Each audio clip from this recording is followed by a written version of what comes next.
MongoDB actually stores data as Bson, or binary JSON. You can find the spec for Bson at bsonspec.org. We'll take a look at the spec in a moment. MongoDB drivers send and receive data as Bson, and when data is written to MongoDB, it's stored as Bson. On the application side, MongoDB drivers map Bson to whatever native data types are most appropriate for a given programming language. Bson was designed to be lightweight, meaning that the space required to represent data is kept to a minimum. Bson is also traversable to support the variety of operations necessary for writing, reading, and indexing MongoDB documents. Finally, Bson is efficient, meaning encoding data to Bson and decoding data from Bson, as the drivers need to do, can be performed very quickly. So let's take another look at the JSON example we looked at previously. And here I want to point out that the JSON value types are somewhat limited. For example, there's a single number type, meaning within JSON you can't distinguish between integers and floating point types.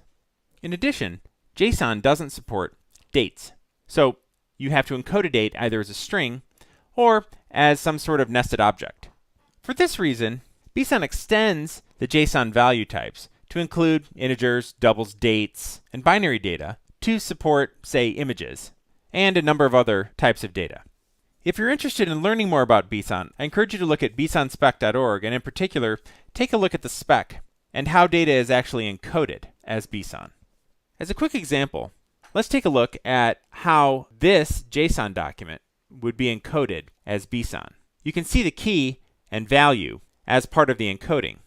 The rest of what's here takes care of specifying the length of the entire document, the type of the value that's supplied for this field, the length of the field value, and then there are things like null terminators for strings, all as part of the encoding.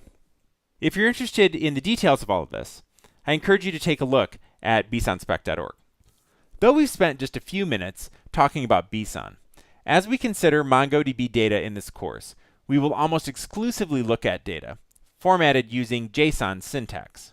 However, we will use the term document to describe such records, primarily because a lot of the data we look at isn't, strictly speaking, JSON, due to the additional value types MongoDB supports and some syntactic shortcuts that the Mongo shell and other tools use in presenting data.